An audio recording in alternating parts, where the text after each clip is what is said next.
3 घंटे की कथा में से आधा घंटा आशीष जी ले लेते हैं, 2.5 घंटा मिलता है। उस 2.5 घंटे में मुझे मेरे बाबा से बहुत कुछ कहना है और मेरे बाबा की बहुत कुछ सुनना है, जिससे 3 महीने के अंदर मेरा बाबा मेरा दुख काट देगा और फिर मेरा मन आनंद, ये कहना है।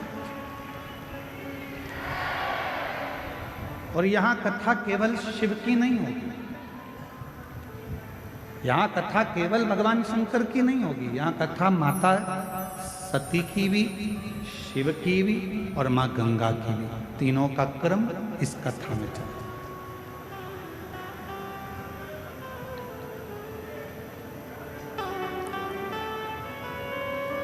अरे भाई, देवघर भूमि तो वो भूमि है जहां पर वर्णन किया जाता है कि देवघर में बाबा बाबा सब कहे पर माई कहे ना कोई, जो एक बार माई कहे देवघर में वही होई।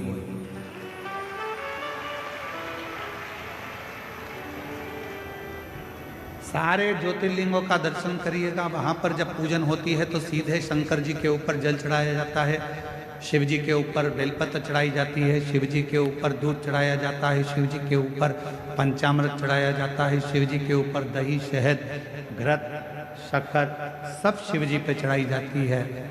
केवल बाबा देवघर की भूमि ऐसी है कि शंकर जी पे चढ़ने से पहले जो जलाधारी है, जहाँ माँ सती विराजमान है, सती माता का हृदय विराजमान है, उस जगह पर पहले चढ़ाया जाता है, उसके बाद बाबा देवाधिदेव महादेव को चढ़ाया जाता है, फिर शिव जी को चढ़ाया।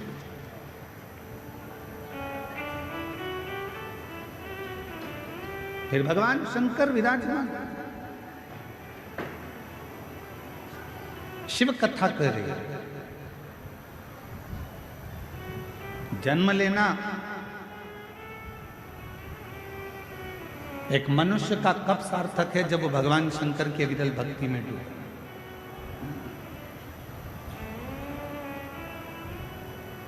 देवराज नाम का ब्राह्मण के घर में जन्म जरूर ले लिया, पर ब्राह्मण कर्म से दूर रह गए।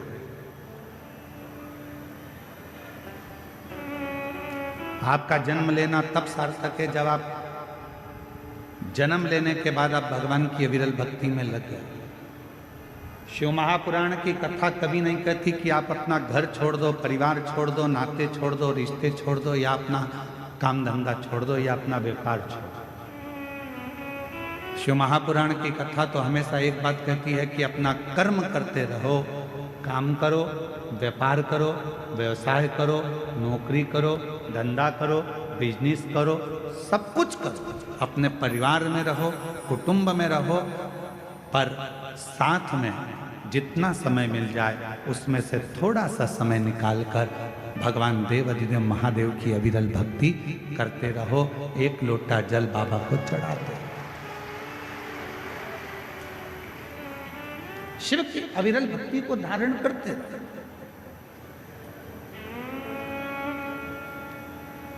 बाबा देवाधिदेव महादेव की अविरल भक्ति को धारण करते।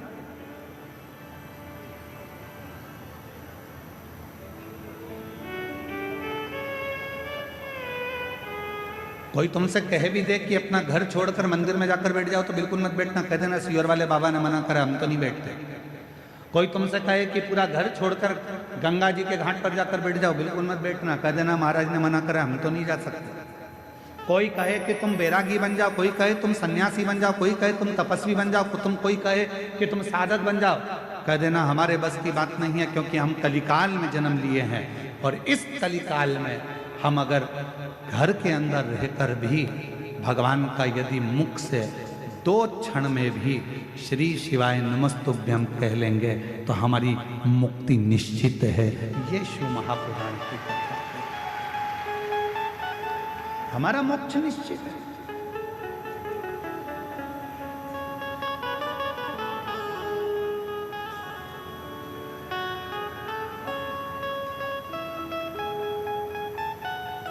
एक सोशल मीडिया पर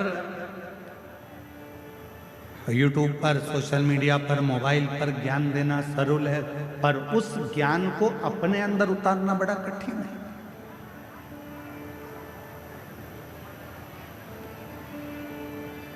स्वयं की जिंदगी में उतारना बड़ा कठिन है।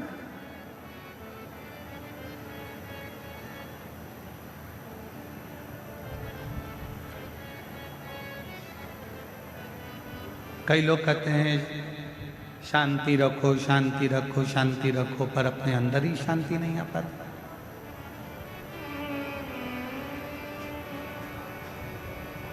अब यहाँ इतने कथा सुनने के लिए मेरी जीजियाँ, मेरे जीजा, मेरी बेटियाँ, बेटा, मेरी माताएं, मेरे बुजुर्ग माता पिता इस पवित्र कथा में आए हैं।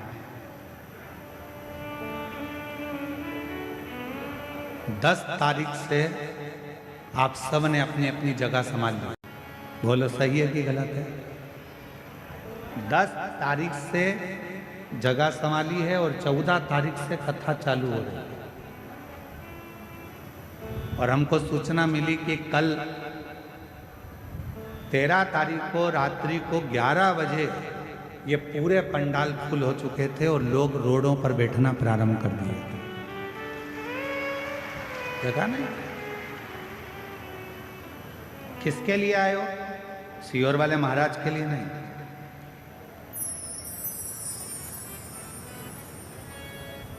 आप किसी व्यक्ति और विशेष के लिए नहीं है। आप आए हो शंकर भगवान को अपने मन की बात कहने के लिए और शिव जी का वर प्राप्त करने के लिए। सीहोर वाला महाराज आपको कुछ नहीं देगा।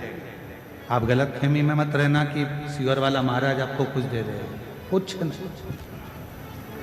हमारी सामर्थ्यता नहीं है कि हम दे सकें, पर मेरे देवघर वाले बाबा की इतनी सामर्थ्यता है कि दुनिया का सारा सुख आपको दे सके।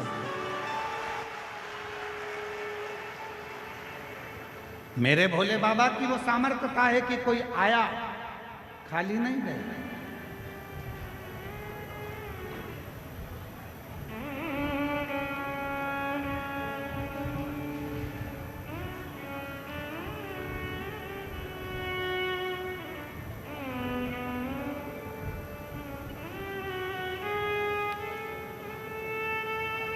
मैं सांसद महोदय जी से एक बात कहूँगा, डॉक्टर निशिकांत जी दुबे जी से।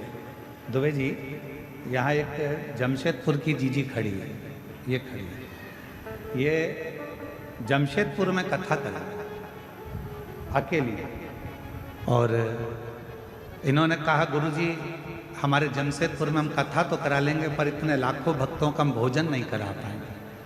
हमने इन दीदी से कहा कि तुम वेद बाबा देव घर जाओ और वहाँ पे पीला चावल देकर वहाँ का एक चावल उठा कर ले आना और एक बेलपत्री लाकर एक छोटा सा टेंट लगाकर वहाँ रख देना। तुम ना हलवाई करना, ना तुम अनाज रखना, बाबा देवघर वाला आएगा और पूरा भंडारा कर कर जाएगा। और पूछो उनसे, सांसद जी ये दीदी ने एक छोटा सा टेंट लगाया, माना हलवाई करा भोजन बनाने वाला और ना भंडारे की तैयारी करी, बस लिख दिया भोजनशाला। और कोई बाहर से एक टीम आई 15 लोगों की हलवाईगिरी करने के लिए, ना जाने कहाँ से आई थी और कहाँ से गाड़ी भरा भरा कर चावल आता गया, अन्न आता गया और भंडारा चालू हो गया और कथा चलती रही। आज तक इस बहन को भी नहीं मालूम कि भोजन किसने बनाया था। आज तक इस बहन को भी नहीं मालूम कि भोजन लाया कौन था, अन्न कौन लाया, सामान कौन लाया, चूल्हा किसने जलाया, भट्टी कौन ने जलाई, किसने मिठाई बनाई, किसने चावल बनाया, किसने भाजी बनाई, किसी को नहीं मालूम। अब ये बहन एक दिन सीहोर आकर बोली कि गुरुजी वहाँ भोजन बनाने के लिए क्या आपकी टीम आई थी? हमने कहा नहीं, हमारा बाबा आया था और वो बनाकर गया और सब ने। यहाँ किसी की सामर्थ्यता नहीं है।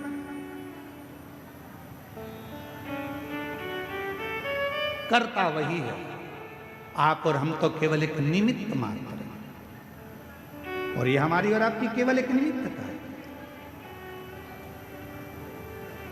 आज हमारे सांसद जी जब आए तो उन्होंने एक ही बात की, गुरुजी हम बाबा की आज्ञा से, देवघर वाले बाबा की आज्ञा से कथा सुनने के लिए एक दिन के लिए हम यहाँ पहुंचे। और अभी आपने माइक पे भी कहा कि 7 दिन कथा चलेगी, मैं कहीं पर भी रहूंगा पर कथा वहां पर रहकर सुनूंगा। अर्थात आप वहां पर रहकर कथा नहीं, हमारे देवघर वाले बाबा आपके साथ रहकर शिव महापुराण की कथा को श्रवण करें। शिव तत्व शंकर की ओघड़ रानी की कृपा, ये पुण्यता अपने जीवन। और मेरी झारखंड की दीदियों, मेरे बिहार की जीजियों, मेरे आसपास के सभी जीजा जीजियों, मेरी बेटियों, मेरी माताओं, मेरे बुजुर्ग माता पिता, याद रखना शंकर भगवान को जरूर आपने 2-2 लोटा जल चढ़ाया होगा, इसलिए शिव महापुराण की कथा यहां पहुंच गई। ये पुण्य ही आपका। और यजमान परिवारों, तुम्हारे 4 लोटा जल दोनों हाथों से चढ़ाया है, इसलिए बाबा ने यहां कृपा कर। और मैंने तेरे ही भरोसे बाबा, तेरे ही भरोसे हवा विच उड़ती जावागी बाबा, डोर तो छड़ी नामे कटनी जावागी भोले मैं तेरी पतंग शंभो, मैं तेरी पतंग हवा बिच उड़ती जावागी बाबा, डोर तो चढ़ी नामे कटी जावागी। इस कथा के सुंदर आनंद में अपने मन को, चित्त को हृदय से लगाने का प्रयास करें। देवराज नाम का ब्राह्मण, ब्राह्मण कुल में जन्म लेकर भी ब्राह्मण कर्म नहीं करता।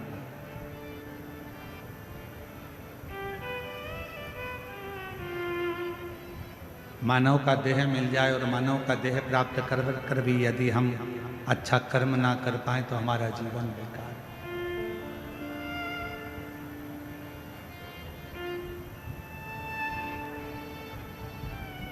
प्राप्त तो हो गया मानव का शरीर, पर वो शरीर तो मिल गया, पर वो शरीर का सदुपयोग तो करें हम।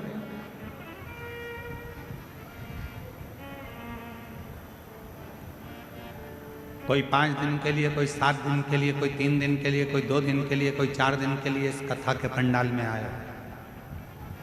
केवल कथा के पंडाल में ना रहकर देवघर बाबा के दर्शन भी करो, कथा भी सुनो, प्रणाम भी करो, नमन भी करो और उससे विनय भी करो। सेवा करने का मौका मिल जाए तो सेवा भी करो।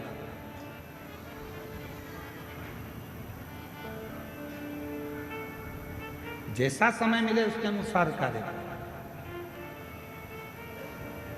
क्या देगा बाबा,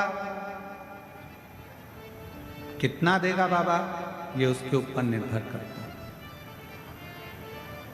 किसी के यहाँ काम करते हो तो वो कुछ दे ना दे, पर कुछ ना कुछ कचौड़ी दे देगा, समोसा दे देगा, पानी दे देगा, कुछ ना कुछ देता है। उसी तरह कोई कोई तनख्वाह भी देता है। और देवघर में आए हो और अगर आप इस कथा के पंडाल में या आए हुए शिव भक्तों की सेवा करते हो तो मेरा बाबा तुमको भी कुछ ना कुछ तनख्वाह में देगा जरूर, खाली नहीं देगा। देख, देवराज ब्राह्मण अपने परिवार का भरण पोषण करता है, वहां तक तो ठीक है कि उसके परिवार में सब कुछ, पत्नी भी है, बच्चे भी हैं, माता पिता भी, सब कुछ देवराज नाम के ब्राह्मण के घर में सब कुछ।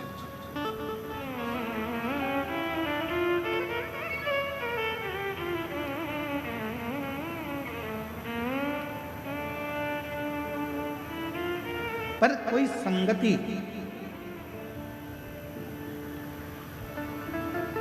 एक संगत, अच्छे की संगत मिल गई तो जिंदगी बना देती है और बेकार की संगत मिल गई तो जिंदगी बिगाड़ देती है। एक हमारे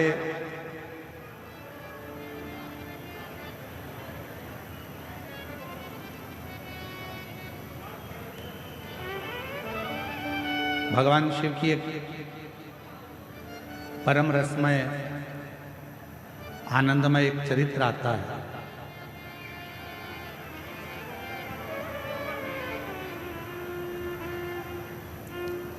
जम्मू कश्मीर में जम्मू से लगभग 130 किलोमीटर की दूरी पर एक महादेव का मंदिर है जिसका नाम है शुद्ध महादेव। कौन सा महादेव है? जम के बोलो, शुद्ध महादेव। आवाज नहीं आई, फिर से बोलो, शुद्ध महादेव।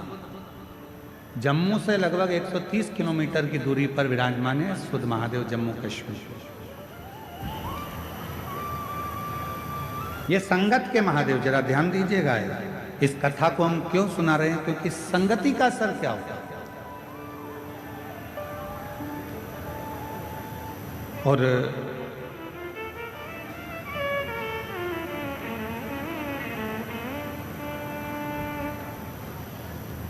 जिस जगह पर यह शुद्ध महादेव विराजमान है, इसी भूमि पर मां पार्वती जी भगवान शंकर को पति बनाने के लिए बाल्यावस्था में तप करते थे।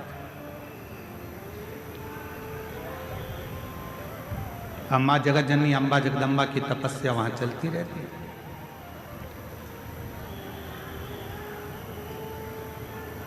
वहां पर एक सुधात नाम का असुर था, और वो सुधात नाम का जो असुर था, जब मां जगत जननी तप करती थी तो सुधात उस स्थान पर आता था और मां जगत जननी के तप का दर्शन करता था।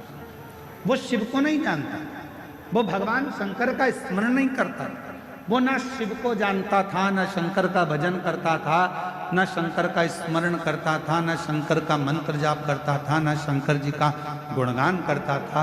वो सुधात असुर केवल जहां पर पार्वती जी बैठकर तप करती थी, उस भूमि पर आकर पार्वती जी को देखता था।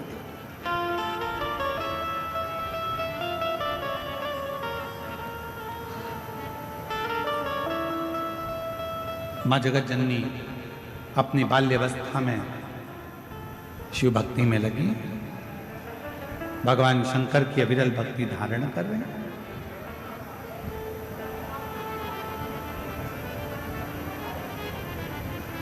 अविरल भक्ति में मां जगत जननी खोई। अब सुधात ने एक बार विचार करा, सुधात असुर ने विचार करा कि ये है कौन। तब स्मरण करके उसने पता करा कि यह हिमालय राज की बेटी पार्वती है, और बालू मिट्टी का शिवलिंग बनाकर, बालू का शिवलिंग बनाकर, मिट्टी का शिवलिंग बनाकर शंकर जी की आराधना कर,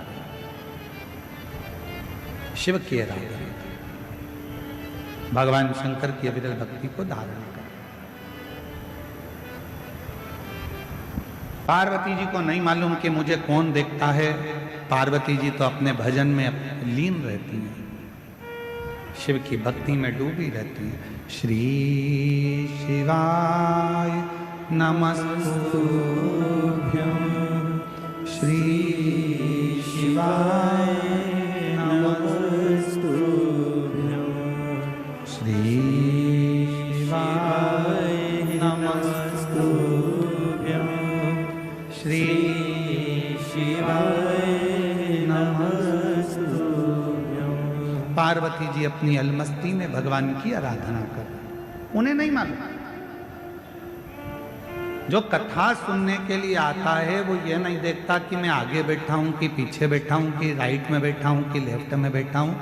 उसका तो एक ही तत्व है कि कहीं पर बस माइक की आवाज आ जाए, कहीं पर भी बैठकर मैं कथा सुनूंगा, मेरे कानों में अगर ये शिव महापुराण की कथा अंदर चली गई, और जिस जमीन पर बैठकर मैं कथा सुनूंगा, जब आरती हो जाएगी, आरती होने के बाद जब मैं उठूंगा, उस जमीन की रज को, मिट्टी को जब मैं अपने मस्तक से या मेरे शरीर में जो दुख है, तकलीफ है, वहां लगाऊंगा, तो वो सोच कर जाता है कि मेरा दुख उस समय पर समाप्त तो होगा ही, ये निश्चित है।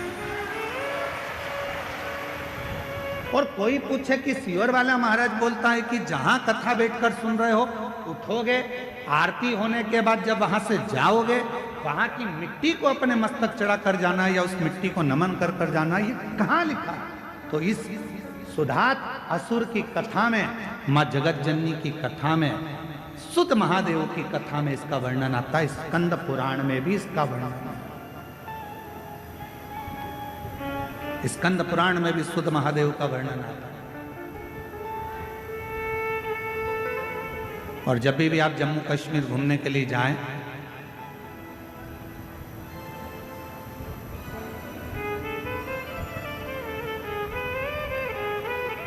तो सुध महादेव का दर्शन करने जरूर जाएं। जम्मू से 130 किलोमीटर की दूरी सुध महादेव। संगत का असर किसको कहते हैं? जहां बैठकर आप भगवान शंकर के विरल भक्ति को धारण कर रहे हो, जहां बैठकर भगवान शंकर का मंत्र जाप कर रहे हो, जहां बैठकर शिव नाम ले रहे हो, जहां बैठकर भगवान शंकर का गुणगान कर रहे हो, उस मिट्टी की मूलता कितनी है? उस मिट्टी की एक पत्र है, अच्छा है।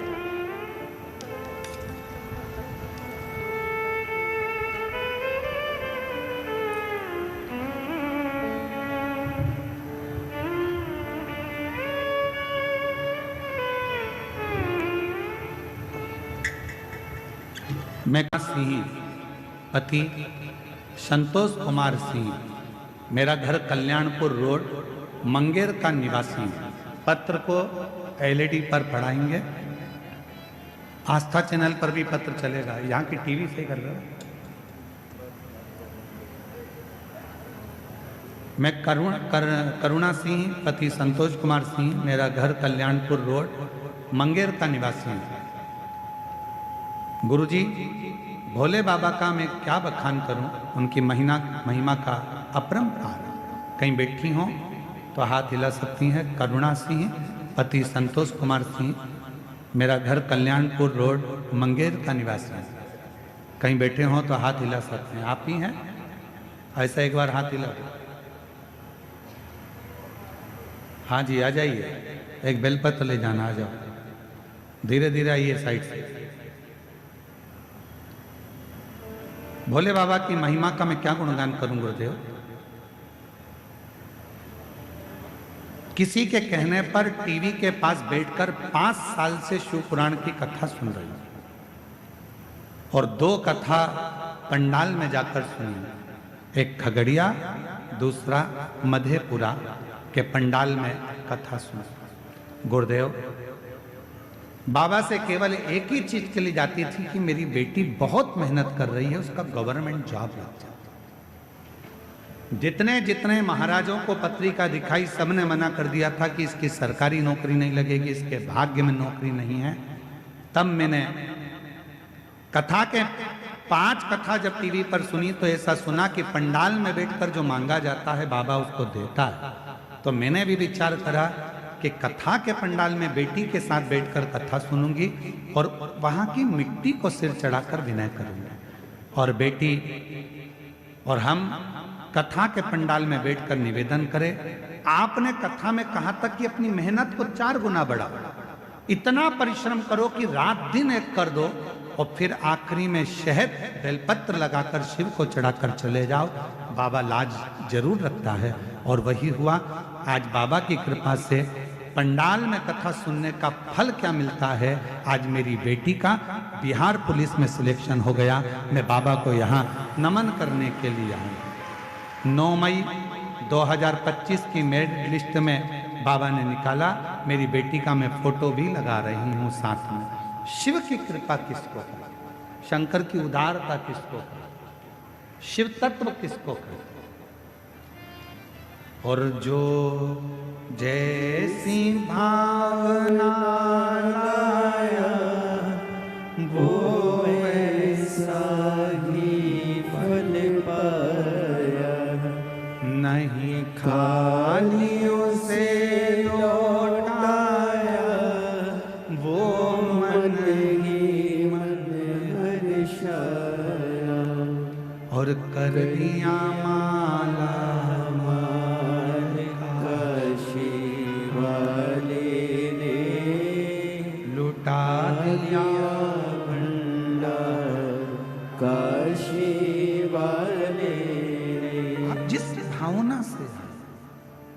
जो इच्छा रखकर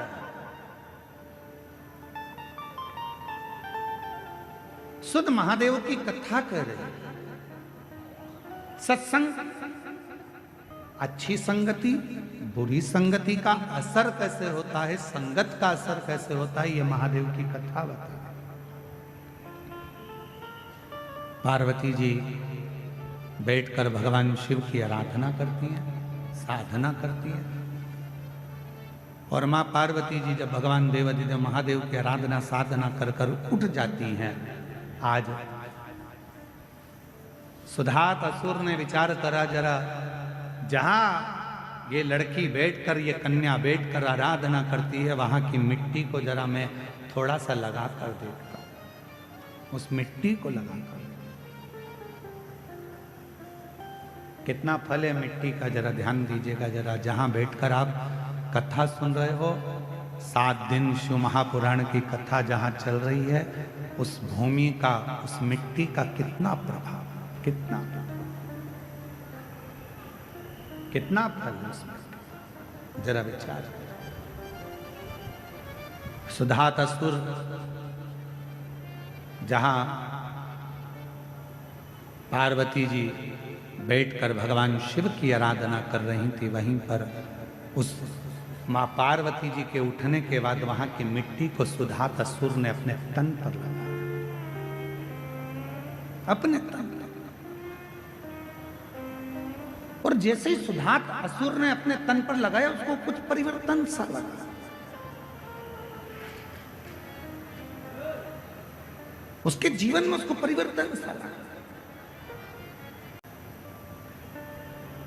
क्या मिलेगा, कैसे मिलेगा, क्या प्राप्त होगा, कब प्राप्त होगा और कैसे प्राप्त होगा, ये शिव जानता है।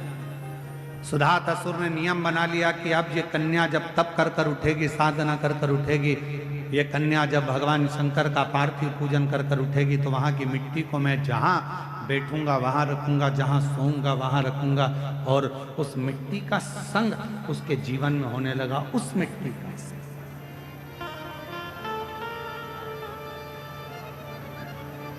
वो मिट्टी उसके संगति को बदलने लगी। संगत का असर किसको कहते हैं?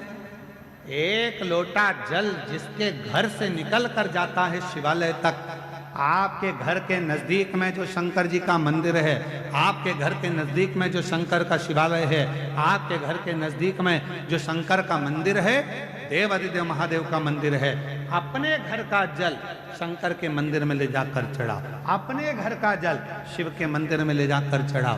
पहले आप लोग मंदिर का जल उठाकर मंदिर में चढ़ाते थे, पर अब दुनिया के लोगों को मालूम पड़ गया कि अपने घर की दशा यदि महादेव को बताना है, तो जैसे सुदामा चावल लेकर कृष्ण जी के पास गए थे, उसी तरह आप भी अपने घर का जल लेकर शंकर जी के पास जाओगे, तो वो जल से तुम्हारा कल जरूर बदलेगा।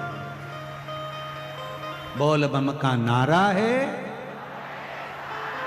सारी समस्या का हल श्री शिवाय। तो वो जल तुम्हारा कल जरूर बदलेगा। आप अपने नजदीक के शिवालय तक, शंकर के मंदिर तक, भगवान शंकर की चौखट तक जब एक लोटा जल चढ़ाने के लिए जाओगे, शंकर के मंदिर में अपने घर का जल लेकर जाओगे, वो जल जो तुम्हारे घर में रखा हुआ है, वो जल शिव महापुराण की कथा कहती है। जब हम मंदिर में जाते हैं तो पंडित जी से कहते हैं, पंडित जी चरणामत दे दीजिए। चरणामत क्यों मांगते हैं? क्योंकि मंदिर का जो जल है, आरती, पूजन, अर्चन, भजन, कीर्तन का तरंग उस जल में चली जाती है। वो जल जब हमारे अंदर जाता है तो हमें अविरल भक्ति प्रदान करता है, एक अलग से शक्ति प्रदान करता है। इसलिए हम पंडित जी से कहते हैं, पंडित जी जल दे दीजिए, चरणामृत दे दीजिए। पंडित जी जल देते हैं, हम उस चरणामृत को पीते हैं, वो जल हमें प्राप्त होता है, हम चरणामृत पीते, जल पीते। तो आखिर लोग पूछते हैं, महाराज जी एक लोटा जल सारी समस्या का हल, ये कैसे हो सकता है?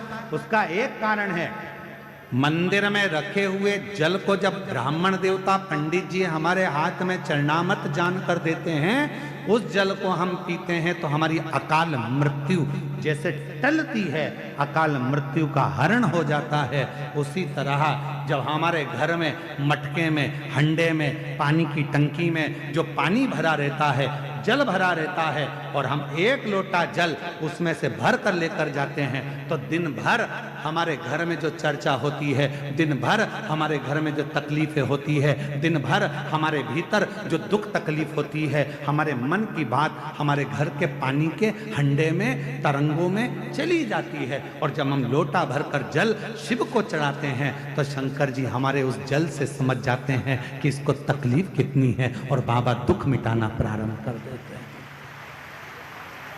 बाबा कष्ट मिटाना प्रारंभ कर, इसको दुख कितना है, तकलीफ कितनी है, कष्ट कितना। और शंभु शरणे पड़ी मांगू घड़ी घड़ी दुख